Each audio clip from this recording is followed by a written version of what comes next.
사랑하는 성도 여러분, 한 주간 동안 잘 지내셨습니까? 오늘도 저는 요셉에 대한 말씀을 전하려고 합니다.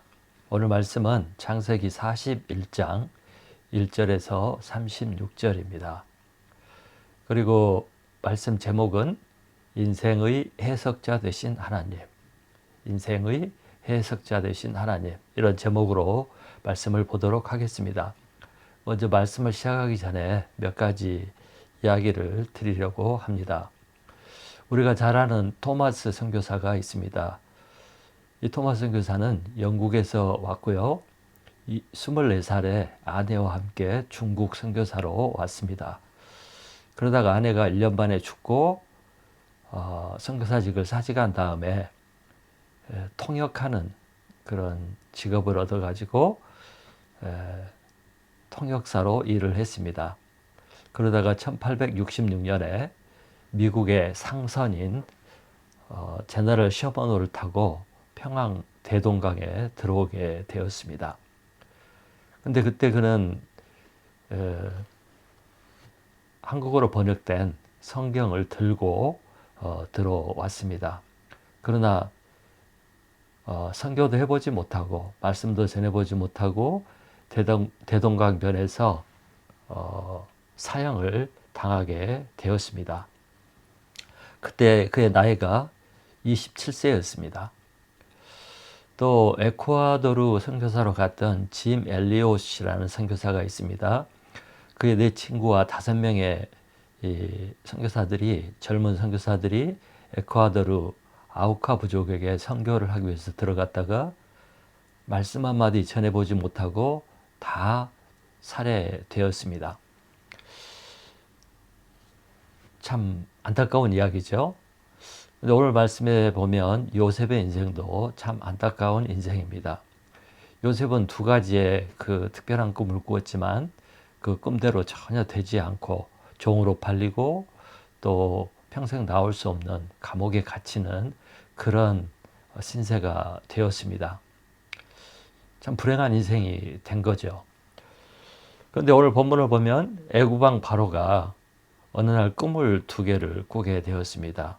첫째 꿈은 살찐 7마리 소가 있는데 나중에 그 마른 7마리 소가 나타나서 살찐 7마리 소를 먹어버리는 그런 꿈을 꾸었습니다. 그러다가 또 2번째 꿈을 꾸었는데 충실한 이삭이 7이삭이 나왔는데 나중에 마른 이삭이 나와서 이 충실한 이삭을 삼켜버리는 그런 꿈을 꾸었습니다. 바로는 꿈을 꾸고 나서 이 꿈이 아주 생생한데 또 2번이나 이런 꿈을 특별하게 꾸었는데 그 꿈이 어떤 의미인지 알 수가 없었습니다. 그래서 애굽에 있는 사람들에게 내 꿈이 무슨 뜻이냐고 해석을 부탁했지만 아무도 이 꿈을 해석한 사람이 없었습니다. 그 의미를 알고 싶지만, 그 꿈의 의미를 알고 싶지만 알지 못할 때 바로는 답답할 수밖에 없었습니다. 꿈은 생생한데 그 꿈이 뭘까 알고 싶은데 알 수가 없었기 때문에 답답한 거죠.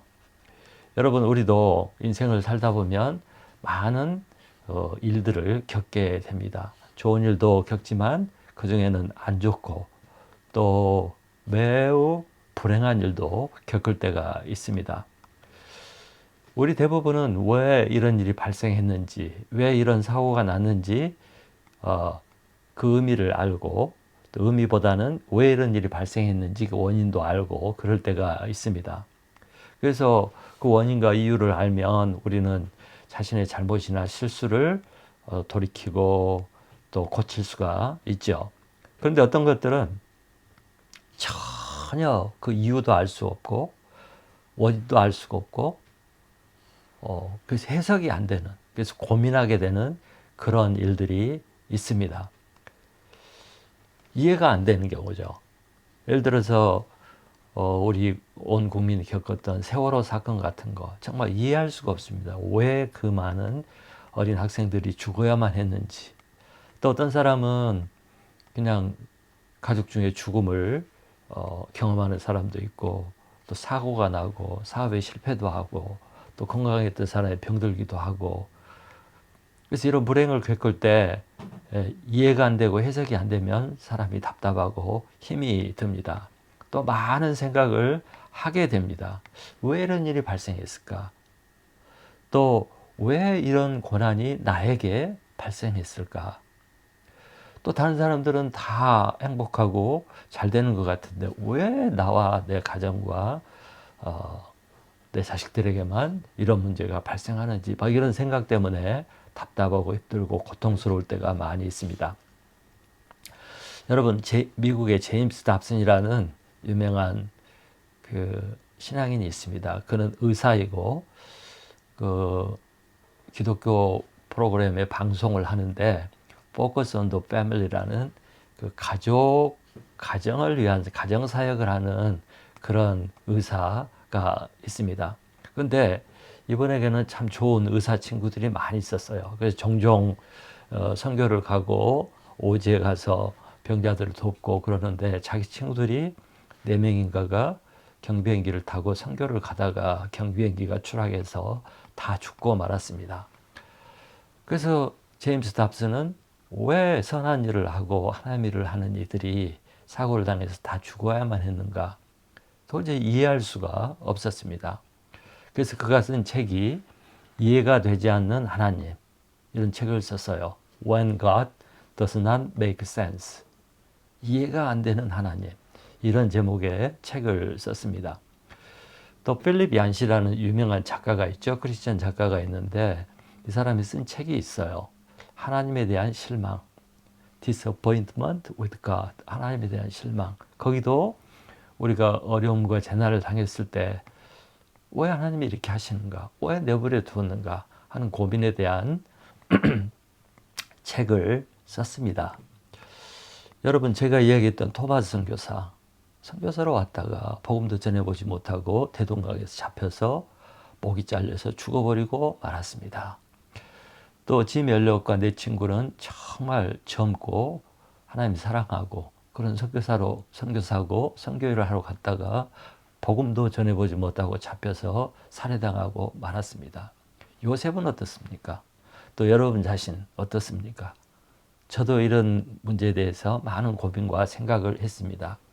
정말 일이 안 풀리고 고난이 겹치고 답답할 때 하나님에 대한 실망, 이해되지 되지 않는 하나님, 내 인생은 왜 이럴까 하는 생각을 많이 하게 되었습니다. 이렇게 답답할 때 어떤 문제에 대한 그 고난에 대한 이유를 설명해 주면 아 그렇구나 하고 받아들이고 지나갈 수 있고 이유라도 알면 그 답답함이 해결이 될 뿐만 아니라 그렇지 하고 받아들이고 믿음으로 나아갈 수 있는데 왜 이것에 대한 답과 이유를 알지 못할 때 우리는 힘들고 어렵습니다. 이런 삶의 문제, 고통의 문제, 고난의 문제가 해석되지 않으면 우리는 답답하게 되고 나중에는 신앙생활에서 방황하게 됩니다. 그러다가 절망을 하게 되고 그것이 지나치면 이제 분노하게 되죠. 하나님 이럴 수가 있습니까? 하고 분노하게 되고 그러다가 나중에는 이제 포기하고 하나님을 떠난다거나 아니면 타락할 수도 있습니다. 그러나 반대로 아무리 힘든 상황에 있을지라도 그것이 이해가 되고 해석이 되면 우리는 마음을 평안히 가질 수 있고 인내하고 감당할 수 있는 그런 마음이 생기게 됩니다. 오늘 말씀은 우리가 삶을 살아가면서 겪는 이런 모든 문제들, 답답한 문제들, 고난의 문제들을 해석하고 또 우리 인생 자체를 해석하는 방법을 가르쳐 줍니다. 우리 인생의 문제와 우리 인생 자체를 어떻게 이해하고 해석해야 되는가 이 문제에 대해서 가르쳐주고 있습니다. 첫 번째 우리가 알아야 될 것, 첫 번째 인생은 꿈과 같다는 것을 알아야 합니다. 인생은 꿈과 같은 것이다. 몇 가지 점에서 인생은 꿈과 같은데 저는 2가지로 생각을 해보았습니다. 첫째, 인생은 꿈처럼 짧습니다. 프로이드가 자신의 책 꿈의 분석에서 그 프랑스 물리학자 몰이라는 사람이 꿈을 예를 들면서 우리가 꾼 꿈이 매우 짧은 시간에 꾸는 꿈이다. 모리가 프랑스 대혁명 때 이렇게 붙잡히고 거기 모임에 가고 그러다가 붙잡혀서 재판을 받고 사형선고를 받고 단두대에 이제 목을 끼고 단두대에 그 칼이 떨어지는 순간 잠을 깨게 됐어요. 그래서 긴 꿈을 꾼 거죠. 그 스토리가. 그럼에도 불구하고 모리는 그 꿈이 매우 짧은 시간에 이루어졌다는 것을 알았습니다. 여러분, 꿈속의 시간과 현실의 시간은 매우 다릅니다. 꿈속의 시간은 엄청 긴 스토리지만 현실에서는 그게 매우 짧다는 거예요. 여러분, 우리가 꿈에서 가끔 일생 혹은 수년 동안의 긴 내용의 꿈을 꾸었다고 할지라도 실제 몇 분, 길어봐야 10여 분 이런 정도밖에 안 된다고 합니다. 이처럼 꿈은 짧습니다. 일장춘몽이란 말이 있죠. 우리 인생도 마찬가지입니다. 우리가 길게 사면 100년입니다. 100년이라는 시간은 짧은 시간은 아니죠. 그럼에도 불구하고 하나님의 시간에서 보면 정말 짧은 시간입니다. 여러분, 실제 우리 인간의 존재는 매우 깁니다. 이 우리 인간이 이 우주에 존재하는 기간은 100년이 아니고 영원에서 영원입니다. 왜 그러냐면 에레미야 1장 5절에 보면 이런 말씀이 나가요. 하나님께서 말씀하셨죠. 내가 너를 모태에 짓기 전에 너를 알았고 이렇게 말하고 있어요. 하나님은 에레미야가 모태에 잉태되기 전부터 에레미야라는 존재를 알았대요. 에베소서 1장 4절에 보면 곧 창세전에 그리스도 안에서 우리를 택하사라고 말하고 있습니다. 이 말씀을 보면 우리를 택할 때 그 19살, 20살, 30살 그때 예수님을 만났을 때 우리를 택한 게 아니고 창세 전에 세상이 창조되기 전부터 우리를 하나님이 택했다는 거예요. 그래서 우리의 존재는 창세 이전부터 있었고 또 우리는 죽어도 부활해서 영원히 존재하는 그런 존재입니다. 그래서 우리 인간은 영원으로부터 영원까지 존재하는 그런 존재예요. 영생하는 존재예요. 이런 영원의 시간 속에서 볼 때 이 땅에서 우리가 100년을 살게 되는데 길어야 100년을 살게 되는데 그 영원의 시간, 나의 영원의 시간에서 볼 때 이 100년은 점과 같은 순간의 시간일 뿐입니다. 그래서 아무리 힘들고 어려워도 아무리 고난을 많이 받고 고생을 해도 금방 지나갑니다. 짧은 순간이에요. 점처럼 순간처럼 짧은 시간이에요. 또 어떤 사람이 아무리 잘 먹고 잘 살고 부귀영화를 누린다 할지라도 순간이면 이 세상을 떠나게 되고 그들이 누리는 그 기간은 정말 순간에 불과한 것입니다. 그래서 별거 아닙니다. 이 땅의 삶이 별거 아니라는 거예요. 그 다음에 우리 삶이 인생이 꿈과 같은 이유는 우리 모든 인생이 꿈대로 산다는 거예요. 요셉의 인생은 요셉이 꾸었던 꿈대로 산 인생입니다. 요셉은 이렇게 저렇게 고생도 많이 하고 막 이런 저런 일이 많이 발생했지만 결국 그 꿈대로 산 거예요. 누가 주신 꿈이에요? 하나님이 주신 꿈대로 요셉은 결국 그런 인생을 살았던 것입니다. 우리도 마찬가지예요. 우리에게 꿈이 있죠. 비전이 있죠. 또 하나님이 주신 꿈이라면 정말 그건 진짜 비전이죠. 근데 이 꿈대로 우리 인생은 사람들은 살아가게 됩니다. 그 비전만큼, 그 꿈만큼 살게 되고 꿈 목표를 가진 대로 살게 되는 것입니다. 그래서 인생은 꿈과 같은 거예요. 꿈대로 살아가게 되는 거. 그래서 인생은 꿈과 같다. 그리고 곧 짧고 곧 지나간다. 이걸 아셔야 됩니다. 두 번째, 이 꿈의 해석, 곧 인생의 해석은 하나님께 있다는 겁니다. 인생의 해석은 하나님께 있다는 거예요. 15, 16절을 보시기 바랍니다. 15, 16절. 바로가 요셉에게 이르되 내가 한 꿈을 꾸었으나 그것을 해석하는 자가 없더니 들은즉 너는 꿈을 들으면 능히 푼다 하더라. 요셉이 바로에게 대답하여 이르되 내가 아니라 하나님께서 바로에게 편안한 대답을 하시리이다. 모든 것은, 모든 문제는, 모든 일들은 해석에 따라서 그 평가가, 또 그 가치가, 또 성공 여부가 다르게 나타납니다. 생각해 보세요. 어떤 사람이 고생을 많이 했어요. 우리말에 젊어서 하는 고생은 사서도 한다고 해석을 합니다. 그때 해석은 젊어서 고생한 게 좋은 거라고 해석한 거잖아요. 또 어떤 사람은 실패는 성공의 어머니다 이렇게 말하잖아요. 실패는 나쁜 것이고 안 좋은 것이라고 해석할 수도 있는데, 이런 경우는 실패가 좋은 거래요. 성공의 어머니니까. 그래서 모든 문제나 모든 고난이나 모든 일들은 평가하고 생각하기 나름이라는 겁니다. 인생도 마찬가지예요. 사람들은 사람의 인생을 평가할 때 세상 기준으로 인생을 해석하고 평가하죠. 자신들의 관점에서 자신과 다른 사람의 인생을 해석하고 그 다음에 평가를 하죠. 성공한 인생이다. 실패한 인생이다. 아이고 잘 살았군요. 아이고 저 사람은 불행하고 잘못된 인생을 살았구나. 이렇게 해석을 합니다. 그런데 우리 크리스찬들이 인간들의 평가 기준으로 어떤 사람, 내 인생과 다른 사람의 인생을 해석하면 큰 잘못을 범할 수가 있습니다. 여러분, 세상적인 관점으로 보면 토마스의 인생이 불행한 인생이죠. 실패한 인생이죠. 정말 처참한 인생이죠. 또 엘리ot과 내 친구는 어때요?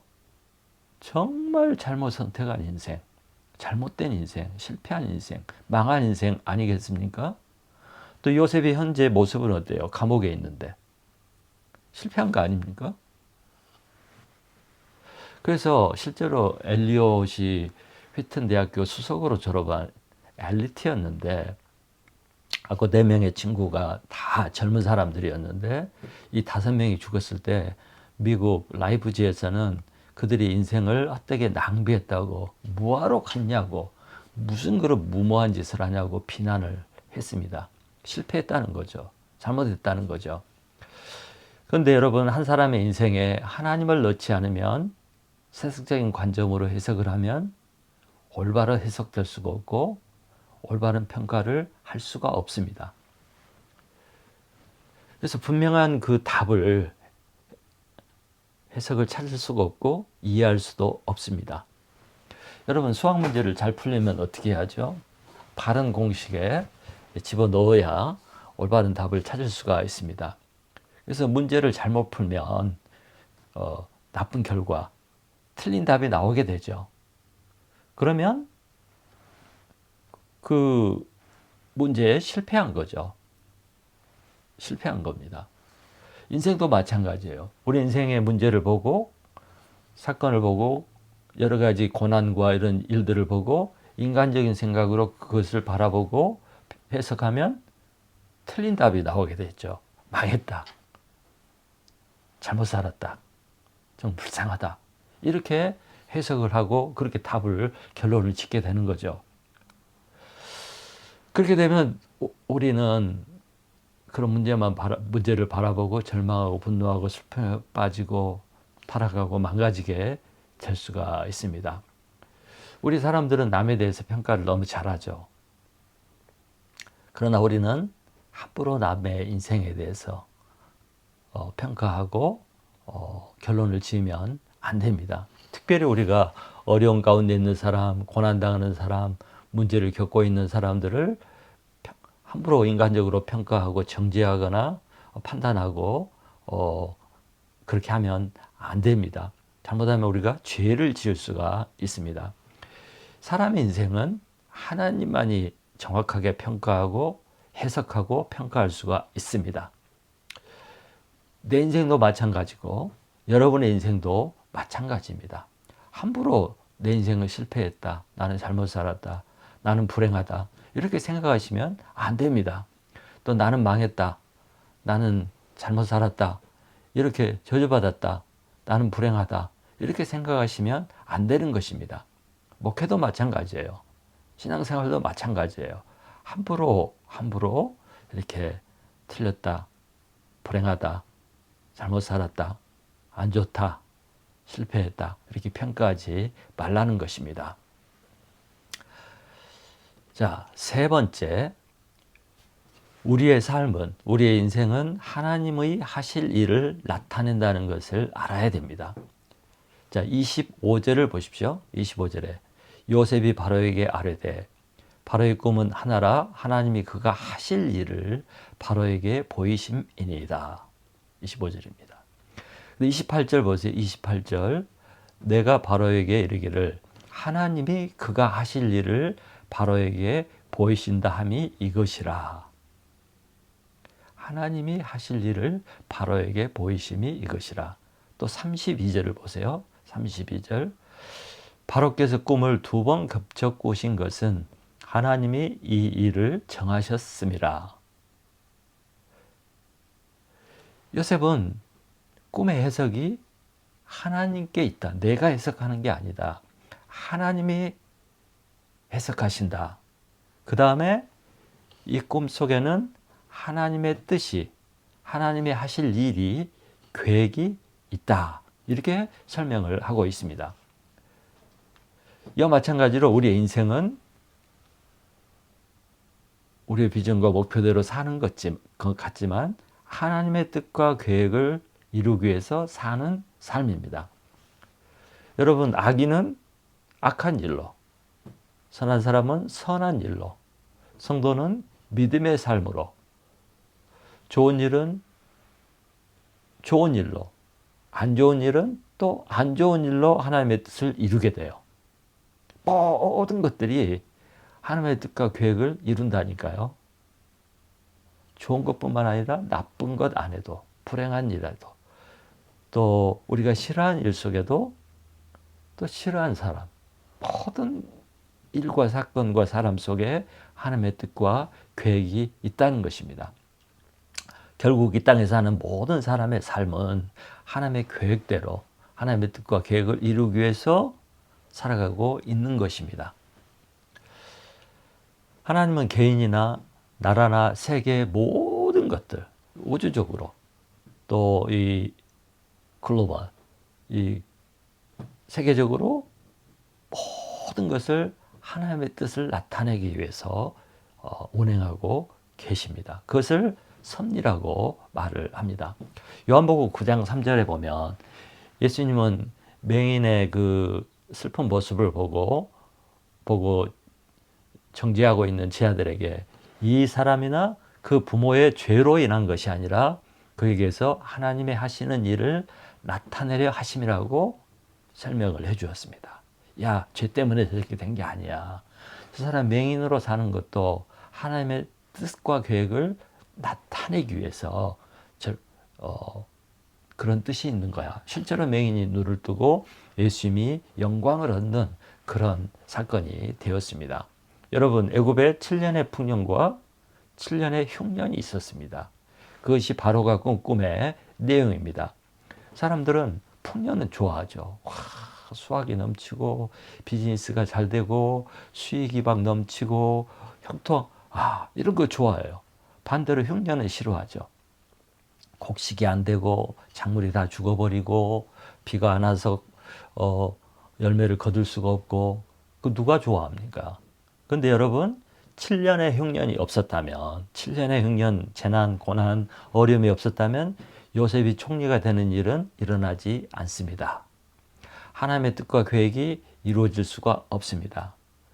7년의 흉년이 있었기 때문에 요셉이 총리가 되고 또 하나님의 뜻이 이루어질 수 있었던 거예요. 그래서 우리의 삶 속에 좋은 일은 좋은 일로, 나쁜 일은 나쁜 일대로 다 하나님의 뜻과 계획이 이루어지는 것입니다. 하나님의 뜻이 있다는 거예요. 자, 네 번째, 우리는 인생의 끝에서 우리의 인생을 바라보고 해석을 해야 합니다. 끝에서, 인생의 끝에서 해석을 할 때 바로 해석할 수가 있다는 거예요. 자, 41절을 보시기 바랍니다. 41절.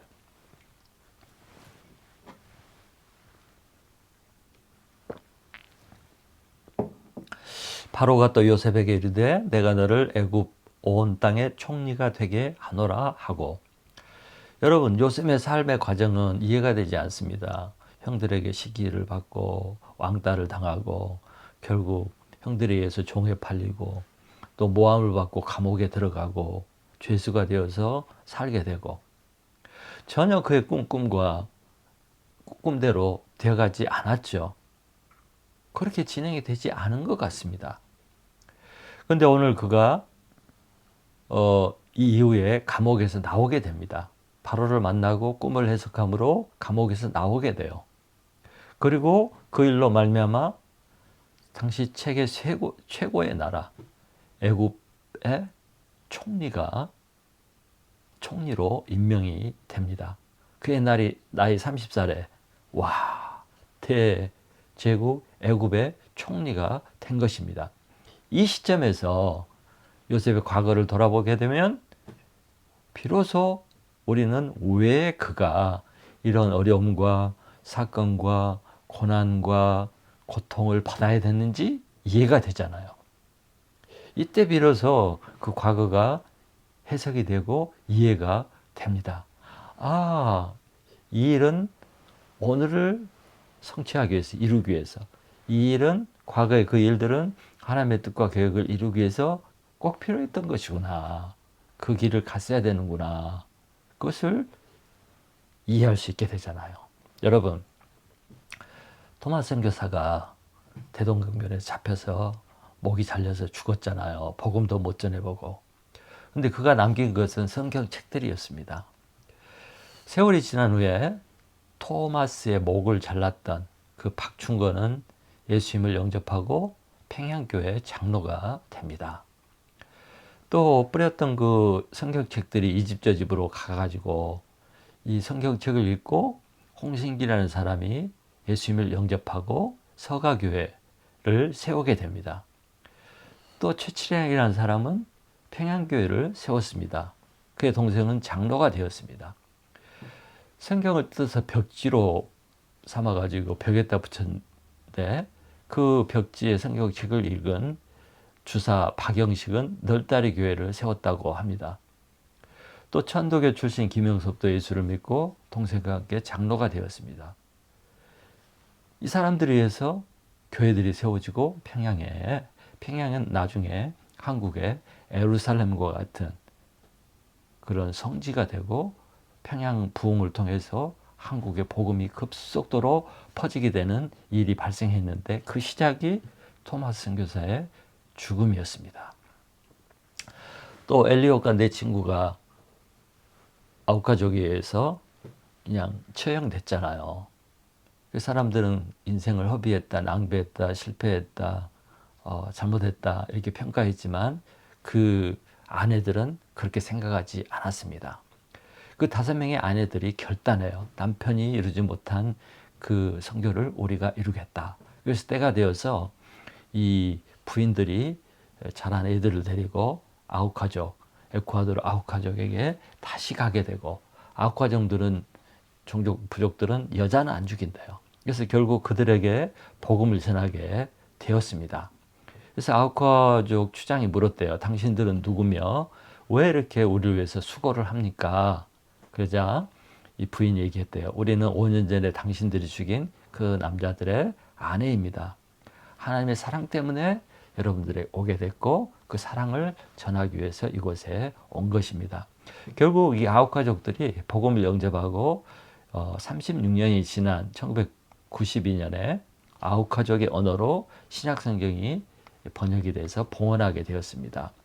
제가 The Learning 채널에서 그 다큐멘터리를 보았는데 그 봉헌하는 그 예배 보았습니다. 그런데 예배에 참석한 성도들 중에 3명은 남자 선교사들을 죽인 사람이었고 그 중에 1명이 담임 목사가 되었습니다.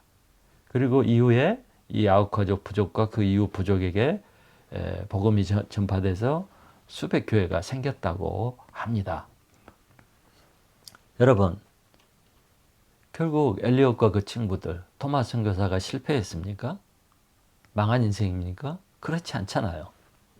이와 같이 인생은 뒤에서 또 삶의 끝에서 죽기 전에 그 지점에서 바라보아야 합니다. 그럴 때 해석이 되고 올바로 판단할 수가 있는 것입니다. 우리의 인생은 천국에 들어가서 천국의 관점에서 보아야 합니다. 이 땅에서는 다 해석되지 않아요. 이해되지 않아요. 천국에서 가서 보면, 하나님 나라에 가서 보면, 하나님의 관점에서 바라보면 왜 우리가 그렇게 살아야 됐는지 그게 다 이해가 되고 해석이 됩니다. 그렇게 되면 어떻게 되지? 그래서 그랬구나. 내가 잘못한 게 아니구나. 내가 실패한 게 아니구나. 하나님의 뜻과 계획이 있었구나. 예, 그렇다면 성공한 인생 아니겠습니까? 영화에 보면 가끔 그 타임머신을 타고 과거로 돌아가서 과거를 고치려고 하는 그런 영화들이 있습니다. 우리도 그렇죠. 내 삶은 불행했어. 내 삶은 실패했어. 왜 내 인생은 이래? 정말 과거로 돌아갈 수가 있다면 다시 살고 싶다. 아니면 고쳐 살고 싶다. 그런 생각들을 하면서 후회하고 또 낭망하고 심하면 절망하고 슬프게 사는 사람들이 있습니다. 어느 누구도 불행한 인생, 아픈 인생, 고난받는 인생을 살고 싶어하는 사람은 없죠. 그러나 여러분, 이런 좋은 일들뿐만 아니라 이런 아픔과 고난과 고통과 슬픔과 정말 답답한 그런 일들 가운데 다 하나님의 뜻이 있고, 나는 알지 못하지만 이 일들 가운데 하나님의 뜻하신 일이 계획이 있다고 바라보고 살아야 됩니다. 지금은 이해할 수 없고 지금은 해석이 안 돼도 그 하나님의 뜻과 계획이 있다고 믿고 바라보고 지금 현재를 살아야 합니다. 여러분, 하나님 앞에서 하나님 편에서 성공이라는 것은 이 땅에서 우리가 얼마나 성공한 인생을 살고 잘 먹고 잘 살고 얼마나 넉넉하게 살고 얼마나 많은 것을 소유하고 얼마나 평안하고 즐겁게 살았냐, 이것이 아니에요. 우리 크리스천들의 진정한 성공은 어떤 상황, 어떤 일, 여기에는 고난과 아픔과 실패와 불행도 포함이 됩니다. 내가 겪는 이 모든 일들 속에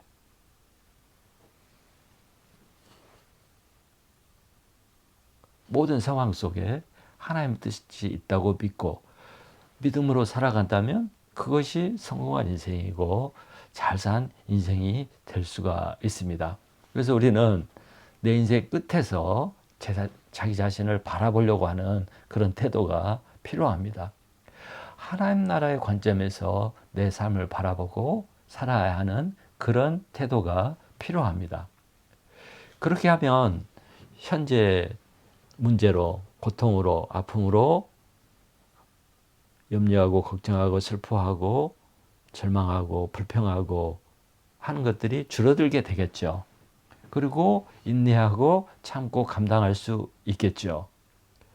여러분, 우리가 축구 재방송을 보면 이긴 경기를 보면 어때요? 하나도 걱정 안 하고 보잖아요. 막 현재는 막 진지 이긴지 막 질 것 같고 막 아슬아슬하고 막 긴장이 되고 그렇지만 이긴 경기 재방송을 보면 결국을 알기 때문에 편안한 마음으로 보게 됩니다. 인생도 이런 관점에서 바라봐야 돼요. 지금 답답하고 힘들고 어렵고 막 나만 불행하고 나만 고난 받는 것 같고 나만 행복하지 않은 것 같고 왜 나만 이런 인생을 살아야 되는 거 하고 불평하고 원망할 수 있는데, 하나님의 관점에서 보면 다 지나가는 것이고 결국에는 하나님의 뜻을 이루기 때문에 이걸 감당하고 지나갈 수가 있습니다. 그래서 우리는 천국의 관점에서 내 인생의 끝지점에서 내 인생을 바라보려고 하는 그런 태도를 가지고 살아야 됩니다. 그것이 믿음입니다. 사랑하는 성도 여러분, 우리 하나님의 자녀들, 성도들은 절대적으로 하나님의 주권과 통치를 믿어야 합니다. 모든 일, 좋은 일이든지 나쁜 일이든지 하나님의 뜻과 계획이 있다는 것을 믿어야 합니다. 로마서 8장 28절에 우리가 알거니와 하나님을 사랑하는 자, 그 뜻대로 부르심을 입은 자들에게는 모든 것이 합력하여 선을 이루느니라. 이렇게 선포하고 있습니다. 모든 것을 합력해서 선을 이루어 가시는 선하신 하나님을 우리는 믿어야 합니다. 이 좋으신 하나님을 바라보고 믿음으로 살면 우리는 두려움 없이 인생을 살아가고 또 염려, 걱정, 근심 없는 인생을 살 수가 있습니다. 절망하지 않고 낭망하지 않고 자포자기하지 않는 그런 삶을 살아갈 수가 있습니다. 사랑하는 성도 여러분, 나를 사랑하시는 좋으신 하나님을 믿고 모든 것을 감사하고 또 항상 감사하면서 오늘을 그리고 현재를 살아가시는 저와 여러분이 되시기를 간절히 축원합니다.